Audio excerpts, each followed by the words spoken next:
Coming up on the program, we're diving into the hidden dangers that can change lives in an instant. From the invisible impact of concussions in sports and other areas, to the often overlooked threat of skin cancer from sun exposure. We'll talk with Dr. David Okonkwo about the latest in concussion prevention and treatment and explore what you can do to protect yourself from skin cancer, whether you're on the field or just enjoying the outdoors. Support for What's Health Got to Do with It is provided in part by the American Brain Foundation invests in research across the spectrum of the brain, knowing all brain diseases, disorders, and injuries are connected. There can be no cures without research. Learn how you can make a difference today at AmericanBrainFoundation.org. Rethreaded knows human trafficking destroys lives, but they also know it's not the end of the story. Rethreaded believes in the potential and power of all survivors to reclaim their lives. Visit rethreaded.com to learn more. And Elevate Med. Through mentorship, leadership development, financial literacy, a robust peer network, and tuition-based scholarship support, Elevate Med is dedicated to the next generation of diverse physician leaders as a tangible step towards the eradication of health disparities. More at elevatemed.org.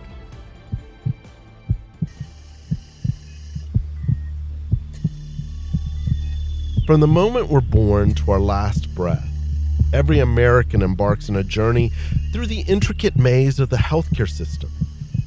These are their stories, one life at a time. Let's meet Mike. Mike was once the indestructible center of a famed NFL team, who now sits hunched on a worn couch, staring blankly at the TV. His hands trembled. Sleepless nights haunted him. Anger and tears came without reason. His body ached, his mind fogged. The gridiron warrior was unraveling, slowly, mysteriously. But what was stealing Mike's mind? Hi, I'm Dr. Joe Sirven, a practicing neurologist at Mayo Clinic and professor of healthcare administration and policy at Arizona State University. This is What's Health Got to Do with It, which looks at where and how healthcare intersects with your life, helping you get the medical answers you want. Now let's turn our attention back to Mike. The diagnosis was chronic traumatic encephalopathy, or CTE, an invisible opponent born from countless on-field collisions that was rewriting our patient's legacy. As May is Brain Injury Awareness Month, we dive into the subject of concussions, one of the most common forms of traumatic brain injury. To help us understand the topic, we're joined by Dr. David Okonkwo. He is the director of the Neurotrauma Clinical Trial Center at the University of Pittsburgh. He's also a team neurosurgeon for the Pittsburgh Steelers, and he joins us now from Pittsburgh. Dr. Okonkwo, welcome to our program. Thank you for having me. It's an honor to be here, Joe. It's a pleasure to have you as well. So let's get started. So for years, athletes, professional or hobby, were just told to shake it off after a hard hit. How has our understandings of concussions evolved across sports, whether it's football or soccer or anything else? We've seen a paradigm shift in awareness, understanding, management, treatment, and outcomes from concussions over the last 25 years. So much of this conversation has been driven around concussions in sport.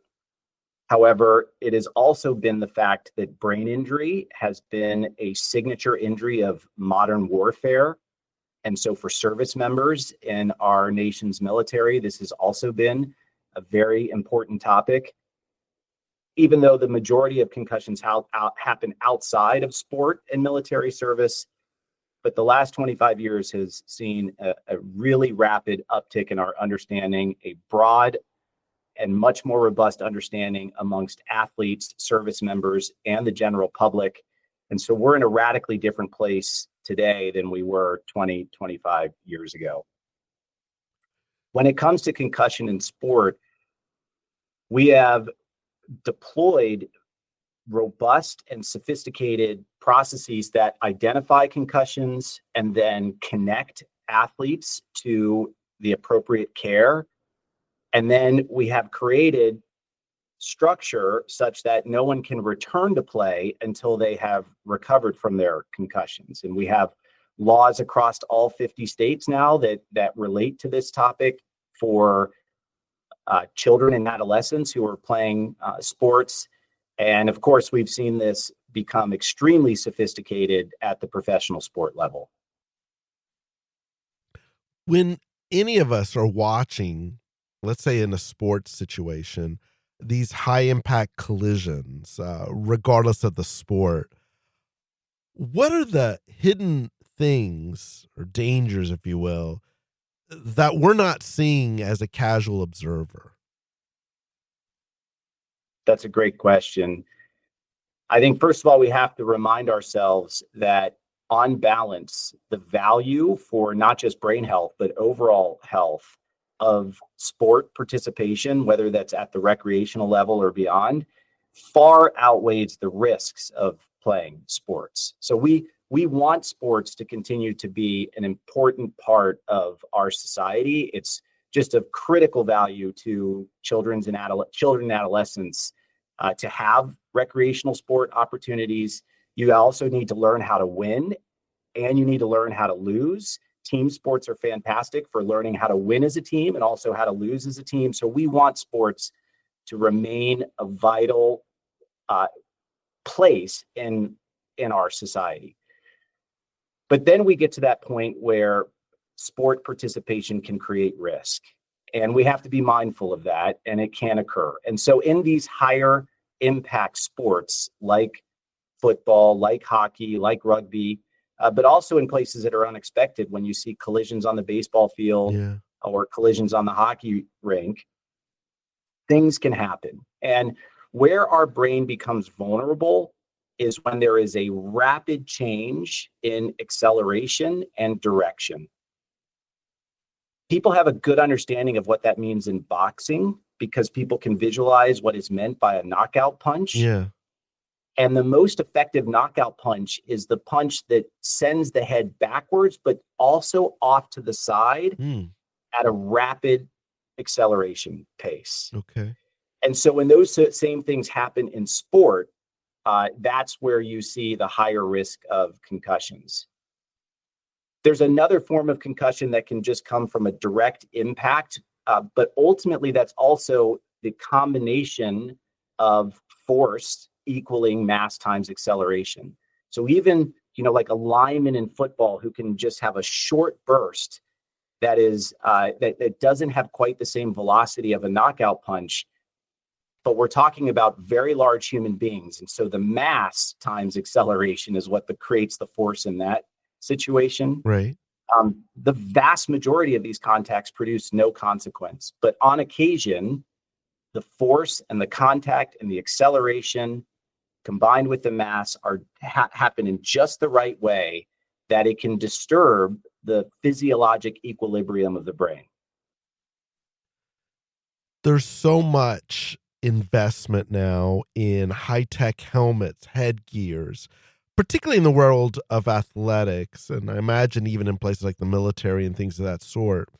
And I'm wondering, for all that innovation that's occurred with that, are these new high-tech protections working the way they should, or does this need to completely be rethought through for all contact sports? Well, briefly, when it comes to our nation's military, the United States Department of Defense has invested more than any military in the history of the world to maximize health and safety and to address any health consequences for soldiers, service members, and wounded warriors.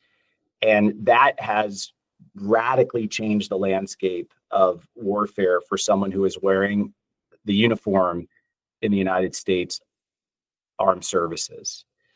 In sport, we have seen a similar substantial investment in technology. And perhaps I can speak most educated about the National Football League, where data is collected in an extraordinarily robust way.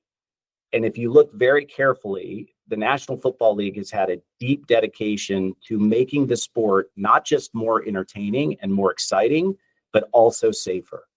And the data backs this up in spades. We just were reviewing the data from the 2024 NFL season, and we saw a significant reduction in concussions in the National Football League last year. We think that there's a number of factors that go into that, including the new kickoff rule, but also helmet technology has radically advanced. And every year, every helmet that is available to an NFL player is tested and rated. And players are only allowed to wear helmets that test out above a certain performance level. But if you look at where that acceptable performance level is today, it's already significantly better than the same standard of acceptability just a few years ago. And so as a result, we're seeing that we now have position-specific helmets because wide receivers and defensive backs are subject to different forces than quarterbacks and linemen. But the overall performance of these helmets has improved dramatically. And in correlation with that, we have seen the number of concussions in the NFL meaningfully decrease. Given what we now know generally about brain development and things of in that area, do we know how young is too young for a kid to play a sport like tackle football or heading a ball in soccer? Do we know that? That is another fantastic question where we don't have good clarity at present. That is fortunately a topic that is under intense scrutiny and research. I think that we will continue to see changes in all sports, soccer, hockey, football, and beyond, as we gain a greater understanding of that. I think it's also clear that there has been a dedication and a rededication to educating coaches that it's important for players to play these sports the right way. And so teaching kids the correct way to play a sport is as important as providing the correct equipment for these kids.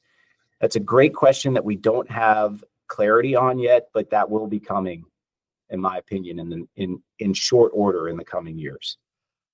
One of the issues that I brought up at the intro to our conversation was the story of Mike. What do we know about long-term consequences of repeated concussions, regardless if you are in football or boxing or whatever? What are those long-term consequences? I would say that there are two things that we have learned over the last 15 years that are vitally, vitally important. One is that if you've sustained a concussion, it is of the utmost importance that that athlete is removed from play. Okay. The challenge becomes when someone has sustained a concussion and they continue to play. And we have very clear data that demonstrates that that significantly exacerbates the severity of that concussion, and it prolongs the recovery profile of that concussion. And the second thing that is of utmost importance is that an athlete must recover completely from the concussion that they have sustained before that athlete is allowed to return to sport. And so when we look at the difference between athletics in 2025 compared to athletics 30, 40 years ago, it's those two things that I think have had the biggest impact on mitigating and lowering the longer term risks of playing contact sports. It was, as you said earlier, that in the past, these athletes would just shake it off and go right back to play. But now, in the National Football League, there are several people strategically located throughout the stadium from the press box down to the sideline who can stop the game after any play. Right. and indicate to the head referee that the game is to be stopped so that an athlete can be evaluated. I mean, think about that. That was just unheard of Right. 15 years ago. Right. And so when we talk about those concerns, the long-term implications of repetitive head impacts are largely driven by having not recovered from the previous injury before gaining exposure to another injury. And that has relevance to everyone, not just in athletics, but in military service and in public health. You know, in my daily life outside of the world of taking care of athletes, these are conversations I have to have with folks every day of my life, that you've been injured. We've got a recovery plan in place for you. But what's really important is that we get to the end of that recovery process before you are put back in a position to sustain another concussion, keeping people out of work or giving them other advice as such. And to all of our listeners out there, you're listening to What's Health Got to Do with It on WJCT News 89.9. I'm Dr. Joe Sirven, and if you're just joining us, we are talking about concussions, and we want to hear from you. Tag us on social media at @JSirven. Dr. Okonkwo, you know, there have been movies, television shows, lots of news programs that spotlights the issue of concussions, the dangers of repeated concussions. And I'm just wondering, how has sharing this information changed how we are all thinking about brain health overall? I think it's fantastic that as a nation, we are willing to have these conversations and to be radically more direct about these things than in the past. You know, there was actually a time where it was a threat to one's toughness to admit that they had perhaps sustained a concussion. But now we have clarity. We all want brain health, and we all want our brain health to project for as late into our life as possible. And so things that we do in our youth and young adulthood are going to have big time downstream implications to what our brain health looks like when we're in our 60s, 70s, and 80s. And so again, I would just point out that when it comes to lifelong brain health and lifelong health, sport participation, recreational activity, physical fitness, all of those things are major positive drivers of good health. While at the same time, some of those activities expose us to risk. So I'll give you a fascinating statistic. Okay. In the National Football League, can you guess what percentage of concussion diagnoses are triggered by athlete self-report? Because I can tell you that number 15 years ago was probably zero. Right. That would have been my guess for a while ago. I imagine it's over 50%, but we are approaching that 50% mark. We're not quite there yet, but we are getting closer and closer to that 50% mark. Wow. Where concussions in the National Football League, the diagnosis is triggered by athlete self-report, because they've been educated and they understand that if I've sustained a concussion, it's most important that I come out of the game today, because that will directly connect to a lower severity and a faster recovery.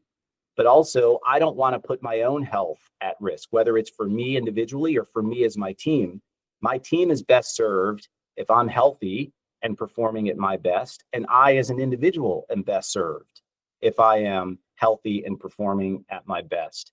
I think it's an incredible sea change. I think it is just a remarkable manifestation of a sustained commitment to a better understanding, a better mechanism of diagnosis, a better mechanism of managing concussions to maximize brain health in the short and long term. Let me go to a different direction. Clearly, the NFL has done an amazing job, as have other large organizations, where this is such a front and center topic. What would you say to parents with kids that are in contact or collision sports in terms of What questions should they be asking their coach or their league about concussion safety, if you will? The first thing that I would say to parents is that life is a concussive event. Yes, true. If you've ever watched a 3 or a 4-year-old navigate the world, True. this is a dangerous place for a toddler Very true. and a young kid. And yet we as humans are just incredibly resilient. And so I think we have to guard against an overreach of protection, and ensure that this is an important part of development, is being in situations where you may not necessarily win in every situation. And that's not just winning a game, that's also just losing by wrecking your bicycle. I mean, it's difficult to learn how to ride a bike if you're never going to crash the bike. It's difficult to learn how to snow ski if you're not going to ever fall on your skis. True. And so should we take away lifelong enjoyment and lifelong pleasure and also lifelong activities that promote health throughout your life in order to protect against, the one thing that might happen in this moment on that day? I think that that's more dangerous than actually putting yourself in a place where there is controlled, careful, rational exposure to risk. But I think another important thing for parents to do is just to have an understanding of whatever that league's approach to this is. Have the head coaches been educated on concussion recognition? Is there a process in place that identifies the player with a potential concussion such that that player can be evaluated for a concussion and connected to the right care? A lot of that has been driven by the downstream effects of those LISTET laws that have now been implemented in all 50 states. So again, we're in a much, much better place today than we were 20 years ago. But I still think on an ongoing basis, it's important for parents to feel comfortable asking those questions about whatever activity their kids will join.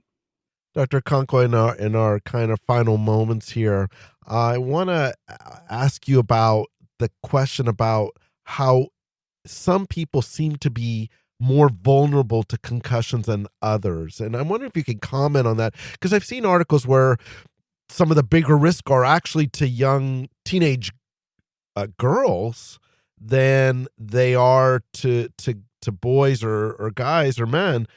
I'm wondering if you could talk about that individual vulnerability and the role of gender in terms of susceptibility to recovering from these things. Thankfully, we're all different, because how boring would life be if we were all the same? True. And that works in a lot of different ways. By the sheer numbers, girls soccer produces the highest number of concussions in athletics in the United States. That's also because of the very large scale of participation by teenage girls and young girls in soccer. But beyond that, the fact is, I don't know about you, Joe, but the likelihood that I was ever going to make it to the NBA was not very high. Not for me either, my friend. Okay. And so we seem pretty comfortable with that it's obvious when you meet someone, hey man, there was one Muggsy Bogues in the history of the NBA. And the next time that a 5'3" player makes it that far in the NBA, we may never see it again, right? In our lifetimes. And so when it comes to certain activities, there are certain physical characteristics that are obvious that relate to the likelihood of success in a particular athletic endeavor. What I find so exciting is so much of the research that's happening now, trying to understand biologic signatures of injury vulnerability. And that may be musculoskeletal injury, but that may also be neurologic injury, for example, concussions.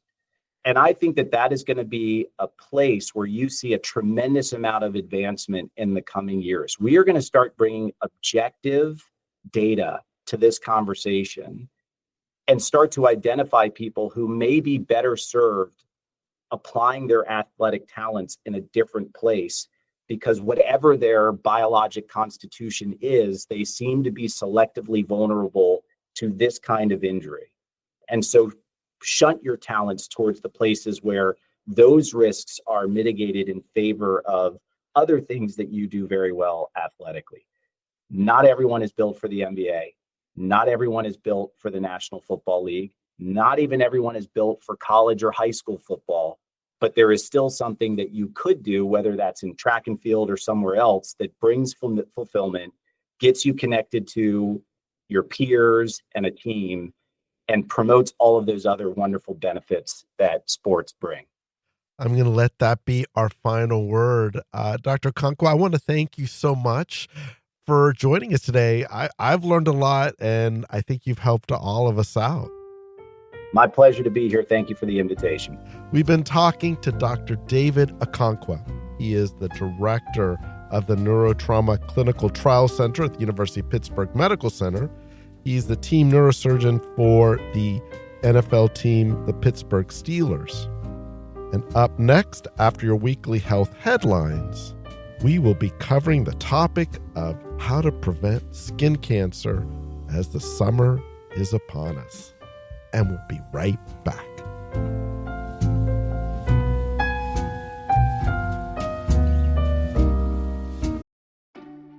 Hey, it's Dr. Joe Sirven. I have a new show called This Week in Health, and it's part of WJCT News Now. Local news you can listen to anytime, anywhere. When you sign up, you'll unlock 4 local podcasts delivered straight to your podcast app. I break down the week's biggest health headlines and what they mean for you. Start a free 30-day trial at wjct.org/newsnow. And if you like it, become a monthly donor to support WJCT Public Media.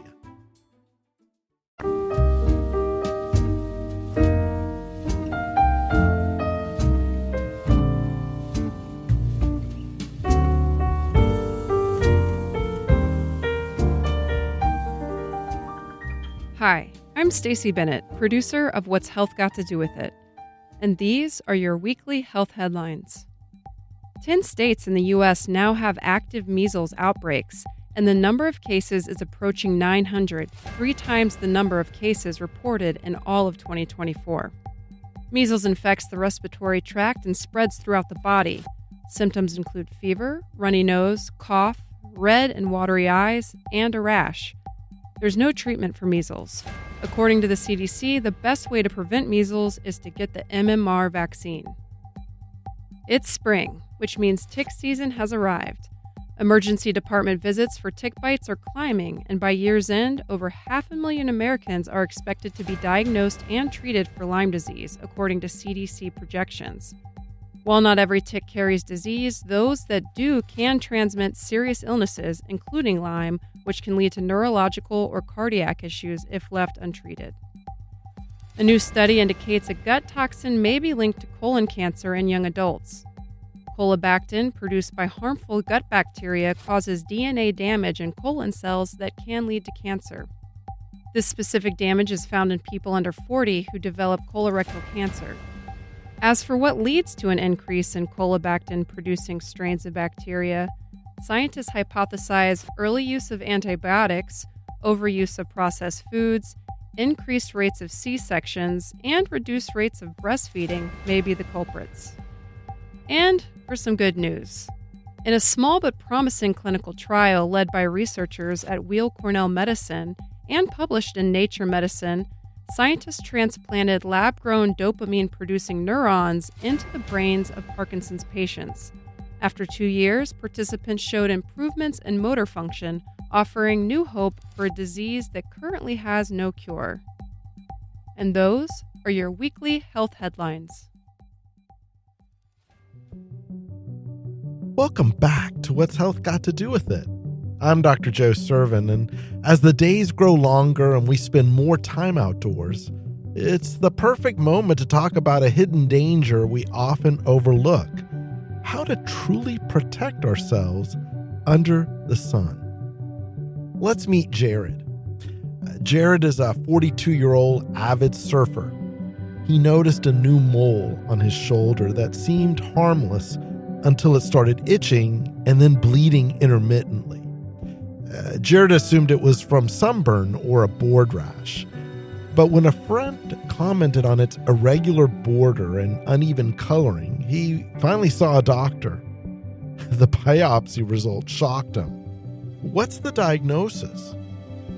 The diagnosis is melanoma, a potentially deadly form of skin cancer often linked to UV sunlight exposure and frequently missed in its early stages. Jared's irregular, bleeding, and changing mole with asymmetry and uneven coloring are classic red flags. And to talk about this a little bit more and more about the issue of skin cancer and upcoming Melanoma Monday Awareness Day is Dr. Robert Brown from the Advanced Dermatology and Cosmetic Surgery practice here in Jacksonville, Florida area. Dr. Brown, welcome to our program. Thank you, Dr. Joe. It's so good to have you here. I'm going to get right into it. What are those subtle signs of skin cancer that most of us just overlook? Well, for skin cancer in general, this goes for melanoma, basal cell cancer, and squamous cell cancer as well, which are much more common. You're looking for something that's changing. Is it a new spot or patch or scaling area that is appearing on your skin that hasn't been there before? Or is it a mole that's changing shape, color, size? For melanoma, those are more of a concern. You're looking for a pigmented spot, pigmented meaning dark or brown, that is, like I said before, changing shape, color, size, width, is starting to itch maybe or bleed. Those are all concerning signs, and we've come up with what we call the ABCDEs of melanoma awareness, and that goes for watching it for is it something that's asymmetric, meaning one side doesn't match the other. Right. If you fold it in half, are the borders becoming irregular? Are the colors different within the mole or patch itself? And of course, is it becoming larger in diameter? And the E stands for evolving. Is there something evolving about it? Is that I like the way that you kind of framed it in terms of those 5 letters. Oftentimes people will always ask, yes, I think I understand how all of that works. But is there any other piece that says, this is something I have to get looked at versus this is harmless?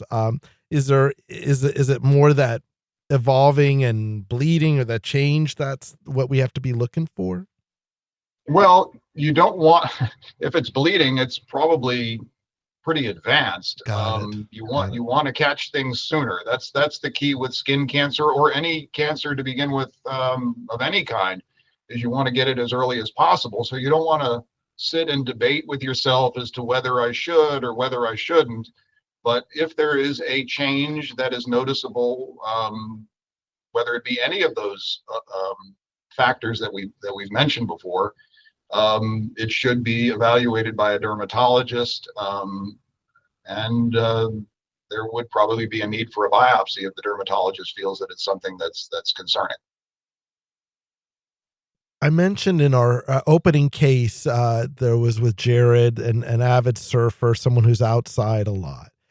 Has the profile of a typical skin cancer patient changed? Is there certain types of folks that are just more prone to skin cancer that that they need to be even particularly more vigilant about? Well, sure. The main things that you'd be more concerned about, well, number one, if you've had a skin cancer before and you're noticing that something is changing, hopefully you've been down this road before and you know to get in and get it checked out. But if you have fair skin, you're more likely to be susceptible to sunburns. If you've had more than 5 sunburns in your life, that's a risk factor that certainly would increase your chances for melanoma. As well, if you have a direct relative, a first-degree relative that has had melanoma or skin cancers, there is a genetic component that you should be aware of. And people who have been chronically exposed to the sun and ultraviolet light, whether it be through a job or, weekend sports, like the patient that you mentioned above was an avid surfer. Those are areas that those are people that should at least have a skin check regularly, and need to be aware of the concerns for skin cancers. How dangerous is tanning? People love to have a nice tan, particularly in the month of May as we get into summer holidays and things of that sort. How dangerous is tanning, whether you do it outside or in a tanning bed? Well, just the act of tanning, whether it be through the sun or even worse through a tanning bed, and I'll come back to that in a second as far as tanning beds are concerned, but the ultraviolet light is carcinogenic to some degree. It will damage the DNA in your skin.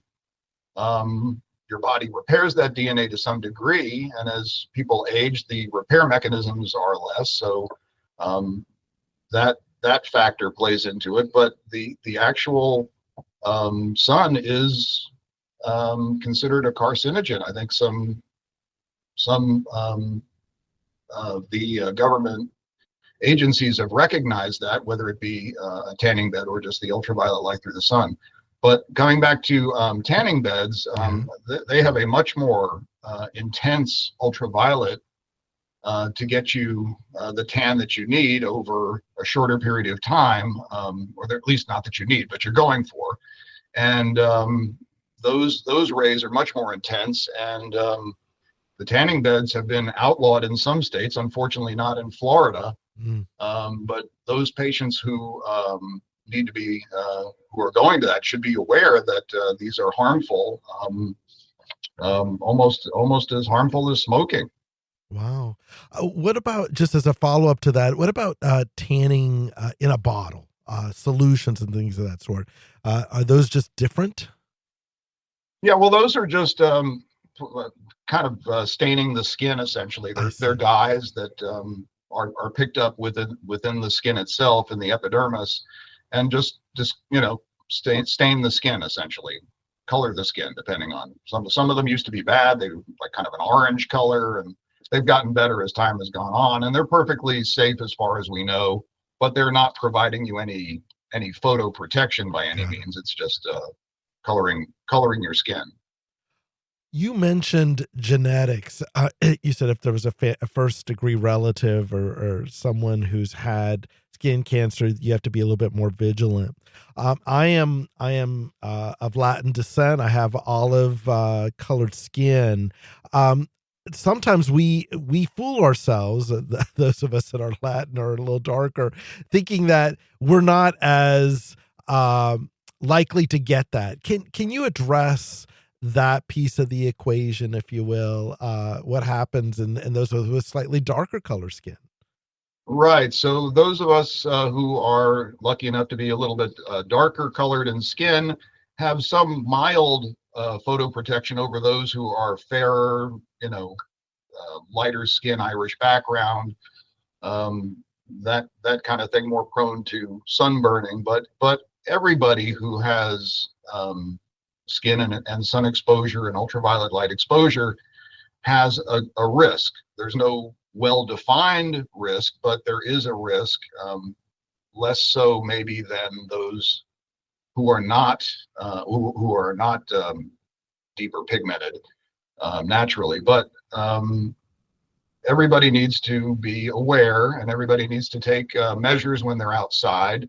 It's important to use protective clothing, seeking shade when you're out there when you can, especially during when the sun's up higher, between 10 and 2 o'clock, they say, or you can measure when your shadow is getting shorter on the ground, and using, of course, sunblock. We recommend SPF 30 or higher And this goes for all skin types. And if you're doing a lot of sports outside, whether you're sweating or swimming, those sunblocks need to be reapplied more frequently.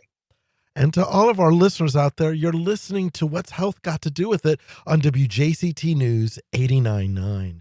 I'm Dr. Joe Sirven, and if you're just joining us, we are talking about skin cancer, and we want to hear from you. Tag us on social media at JSirven. Dr. Brown, you brought up the SPF number. I want to just ask that question one more time, more for emphasis, because it seems that in most households that I know, everyone argues over the SPF value. We see the ones on in store shelves, 50, 75. Just walk us through just the practical decision making we should make when we are in a drugstore or grocery store making the decision about SPFs and what we should be getting.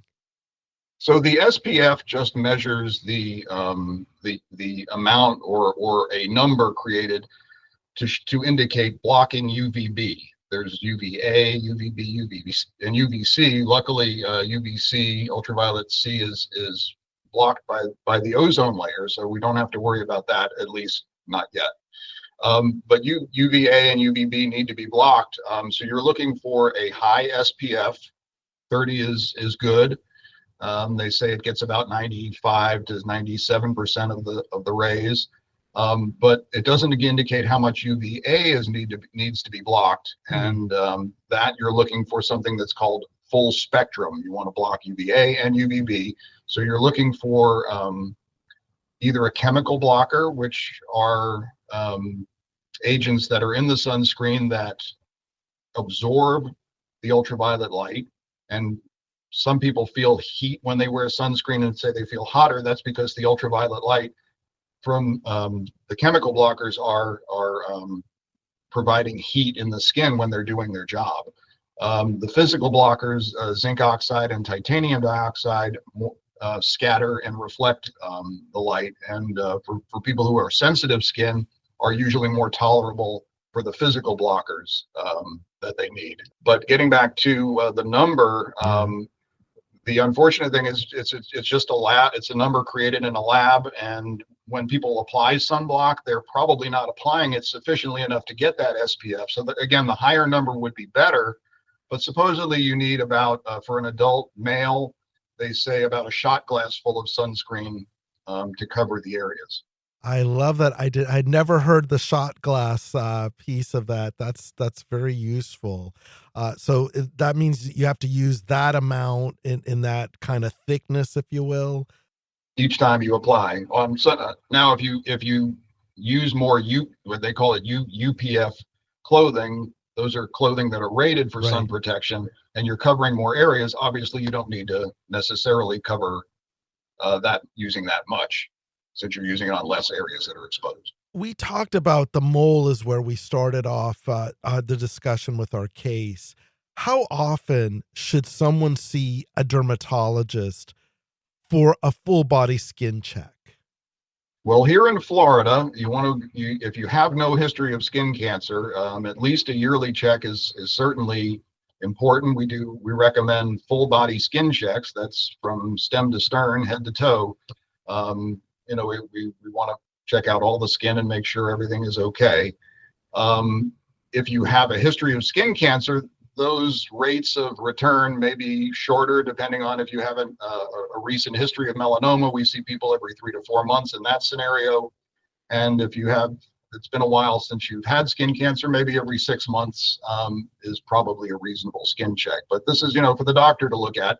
Everybody should be doing their own surveying of their skin on a regular basis, taking stock in what they have and evaluating themselves for unusual spots. In addition, I just wanted to mention that for those people in the Jacksonville area, the Advanced Dermatology and Cosmetic Surgery for the month of May, since it's Skin Cancer Awareness Month, we're running a free full skin checks for new patients. So that's something you can call our number and find out which office near you is participating in that. That is great. I was just going to ask the question, like when you said if the person's responsible for checking yourself, if you will, are there surprising places on the body where these skin cancers can develop that we should pay particular attention to, that maybe are more notorious or anything in that direction? Well, particularly sun-exposed areas that have been chronically in the sun or susceptible to sunburn. Some people will go to the tropical isles, take their shirt off, and burn every year. Right. So the back is important for men. The legs and ladies seem to be common areas for skin cancers. But you can even get them on the palm of your soles, behind your ears, on the bottom of your feet. Those should be monitored and evaluated. I know that we brought up Melanoma Monday. Can you tell us what is Melanoma Monday?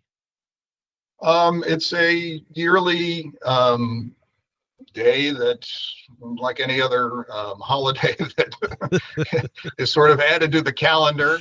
It's a day for people to take stock in their skin and hopefully get a skin check.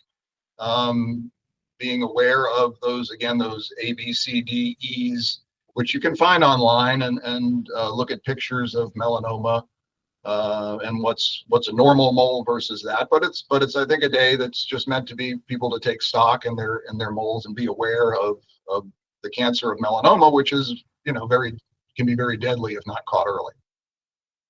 What's the latest that you can tell us about how melanoma is treated besides prevention, obviously? What's the latest in terms of how we're doing in the management of melanoma in the United States? Well, the full skin exams are going to be very important. So I think I read somewhere, I'm looking at this little note I made here, that full total body skin cancer exams are 23.5% more effective at detecting melanoma than a pap smear is at detecting cervical cancer. So you want to get somebody with a trained eye on your skin. But back to your question, I mean, melanoma is more common. I don't know if we're finding it earlier or we're more suspicious of it. But it's certainly more common. And again, the earlier that you get it taken care of, the better your survival. Now, taking care of it means that it has to be removed. And then the important thing about melanoma is how deep it is penetrating into the skin. That's the key number when you are found to have a melanoma, and that will dictate what the next step is, whether it be surgery, whether it be evaluation of lymph nodes, whether it will be a CAT scan or a PET scan that need to be done. But the key ingredient in all of this is to get it taken care of early, and about 98 to 99% of melanoma can be cured with just surgery. Wow. Some people do go on to need immunotherapy and chemotherapy options. So again, early detection and removal is best. What's your advice for those folks, particularly younger individuals, who think that skin cancer is really an older person's problem? How would you respond to that? Well, it's what you're doing now, whether now be in your 40s or now be in your teens or 20s, or if you're a parent doing for your kids, is protecting them from the sun. It's important to minimize your chance at sunburns. It's important to limit your exposure to ultraviolet light. You want to stay out of tanning beds. I know kids are into that. Yeah. I saw a study that said that kids are more likely to ignore the warnings and just seek tanning beds and not use sunscreen. So I think it's very important that there be some education. I know in Australia they start early, where I think Australia has the highest rate of skin cancers in the world. and they start early by having their kids do what they call slip, slop, and slap. It's slip on a shirt, slap on the sunscreen, and put a hat on. So I can't remember which ones were which, but that was a cute way to think about it. Dr. Brown, I want to give you the opportunity to once again let people know about the free skin mole check. It sounds like that you all are offering, and then also provide just a general message about all of this to our listeners that they might find helpful and actionable. So, Advanced Dermatology and Cosmetic Surgery for the month of May is offering for new patients at certain offices a free full check skin cancer screening. We certainly can do what's limited, or whether it's a limited exam, or people come in and just have something of concern to show us, but we encourage everybody to get a baseline skin check, which is important. And in the state of Florida, I think with as much ultraviolet radiation that's out there, everyone should at least be aware of their skin, do the usual photo protection, whether it be seeking shade or getting out of the sun, or using protective clothing, certainly using sunblock. I think that'll be important. And if you're interested in getting a skin check, our main number is 866-202-7050. That's Advanced Dermatology and Cosmetic Surgery for the evaluation of free skin exams. Dr. Brown, I want to thank you for this advice. I've learned a bit myself. Thanks for the work you do. And thanks so much for giving us your time today and giving us your wisdom with regards to how to prevent skin cancer. Well, Dr. Joe, thank you for having me on your show today. We have loved having you here with us. That has been Dr. Robert Brown. He is a dermatologist with Advanced Dermatology and Cosmetic Surgery. Well, that's our program for today. We hope you've enjoyed our show. If you missed anything, you can listen to the full episode at WJCT.org and on your favorite podcast app. Thanks to all of our guests. Our executive producer is David Luckin. Stacy Bennett is our producer. Brady Coram is our director. Caden Collins and Caroline Kahn are our researchers. If you have any questions about this or any topic, let us know by calling us at 904-358-6362, email us at health@wjct.org, or tag us on social media at jsirven. I'm Dr. Joe Sirven, and you're listening to What's Health Got to Do with It on WJCT News 89.9 Jacksonville. Thank you for listening, and stay in touch. Support for What's Health Got to Do with It is provided in part by the American Brain Foundation. Invests in research across the spectrum of the brain, knowing all brain diseases, disorders, and injuries are connected. There can be no cures without research. Learn how you can make a difference today at AmericanBrainFoundation.org. Rethreaded knows human trafficking destroys lives, but they also know it's not the end of the story. Rethreaded believes in the potential and power of all survivors to reclaim their lives. Visit rethreaded.com to learn more. And Elevate Med. Through mentorship, leadership development, financial literacy, a robust peer network, and tuition-based scholarship support, Elevate Med is dedicated to the next generation of diverse physician leaders as a tangible step towards the eradication of health disparities. More at elevatemed.org.